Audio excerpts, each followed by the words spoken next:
Hello guys, at once again, ang inyong kaibigan sa kusinang CFW Lutong Pinoy ay andito na naman sa ating kusina para maghandog sa inyo ng lutuing Pinoy ngayong araw. Bago tayo magpatuloy ay i-greet ko muna kayo ng Happy New Year po sa inyong lahat at belated Happy Holidays na lang po sa inyo. So guys, nandito tayo sa ating kusina ngayon at mayroon akong naihandang laman loob ng kambing at napalambot ko na po ito. At ayan, mayroon na din tayong mga ricadong naihanda at ang gagawin natin ay hihiwain na lang po natin ang ating laman loob. So ayan guys, at naihanda ko na rin po lahat. At para mapadali tayo sa ating ginagawa ay hindi ko na rin pinapakita sa inyo kung paano ko yan hiniwa. So ayan, kompleto na po yan at ready na po natin itong lutuin. At sa pagluluto pala ng paklay guys ay kailangan nating marami ang luya. So yan ang magbibigay ng aroma doon sa ating nilulutong paklay. So ang gagawin natin ngayon ay magpainit muna tayo sa ating kawali. So typical talagang traditional ang ating gamit dito dahil panggatong ang ating ginagamit sa pagluluto. So ayan, magpainit na tayo ng mantika para po diretso na po ang ating paggisa sa ating mga ricado. Antayin lang natin yung mga ilang minuto at pwede nating simulan ang paggisa. So guys, sa mga bago lang pala sa ating channel, huwag niyong kalimutang i-subscribe ang ating channel at isama niyo na rin ang notification bell para po lagi kayong updated sa ating mga cooking vlog. Sa tingin ko, good to go na po tayo at mainit na po ang ating mantika. Kaya sisimulan na po natin ang paggisa. So unahin natin dito guys ang ating luya.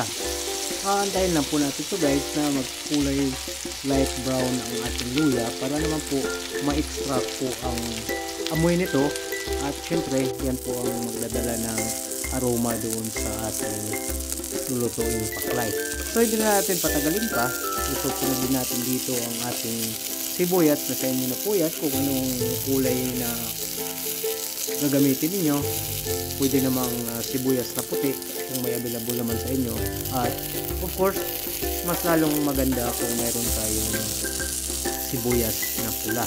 So ganun pa rin ang sistema, ganun pa rin ang ating gagawin. Light brown lang po ang ating sibuyas.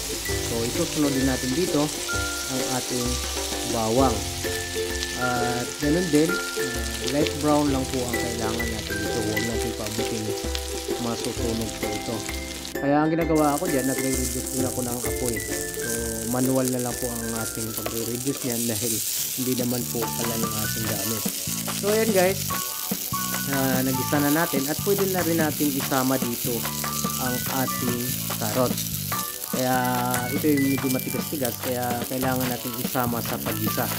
So ayan guys, sinama ko na po ang ating carrots. Kunting halukay ube lang po dito sa ating paggisa. At pwedeng maglagay din tayo ng kakunting Baguio beans, yung hiniwa din natin. Yan, nakaprepare na po kanina para naman po mayroon ding blending na mangyayari din sa ating ricado.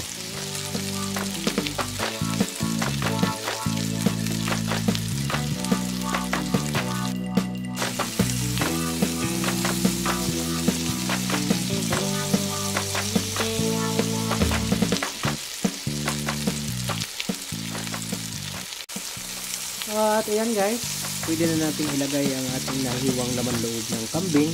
So ang lamang loob ng kambing pala na ating ginagamit yan ay ang kanyang tuwalya, libro at ang bituka. At mayroon ding sinama tayong kunting atay. At yan ay purely organic po talaga dahil matatawag natin pure na pure ang ating ginagamit na ingredients dito na laman loob ng kambing. So sa pagkakataong to guys, ilalagay na din natin ang ating Baguio beans. At ayan, hinati ko lang din po yan dun sa ating naunang nagisa. So halo kay ube na naman ulit. At bago tayo magtimpla ay siguraduhin natin na ihalo natin lahat. So ayan, naglalagay tayo ng black pepper o ito tinatawag natin locally na paminta. Paghaluin lang natin ito ulit bago tayo maglagay sa ating panimpla. So naka-ready na rin po ang ating gagamitin mamayang panimpla dyan. At unang-una ay hindi mawawala dyan yung dark soy sauce o yung toyo. Yun ang gagamitin natin. At sa pagkakataong ito guys, dahil ayaw kong mapanis agad ang ating ulam. Of course, kung hindi naman maubos, kaya ang gagamitin natin dito mamaya ay Sprite. Para magsisilbi po itong natural na preservatives na hindi tayo gagamit ng ibang chemical o anumang klaseng pangpapreserve sa ating nilulutong paklay. So ayan guys, naglagay na ako ng toyo at tinalupay ko na naman ulit at aantayin natin kumulo ito ng mga ilang minuto. Saka tayo maglalagay ulit ng ibang panimpla tulad ng Sprite, seasoning, samahan na din natin ng asin. So ayan guys, yan na po ang ginagamit natin, Sprite lang po. At haluin lang din po natin ito ulit para po magbi-blend at antayin natin kumulo ito ng mga ilang minuto para naman lulutang ang totoong timpla. At yan po ay magiging basihan po natin kung gaano kasarap ang ating nilulutong paklay na naman loob ng kambing.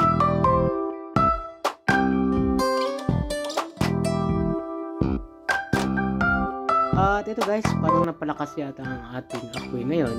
So magbabawas tayo ng kunting apoy. Wala namang problema dito dahil napakuluan natin at nasa tamang tenderness na po ito at hindi na masyadong matigas.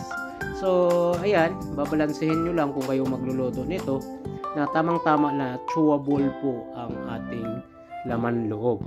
So ayan, at hahaluin na lang natin at maglalagay na lang din po tayo mamaya ng karagdagang timpla kung sakaling kulang pa po ang ating timplada.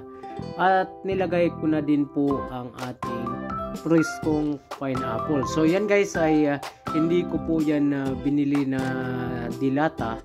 Yan po ay pinagtiyagaan nating biniling presko para po naman magiging organic talaga ang ating nilulutong paklay na laman loob ng kambing. So ayan, kunting blending na lang po ang kailangan natin dito.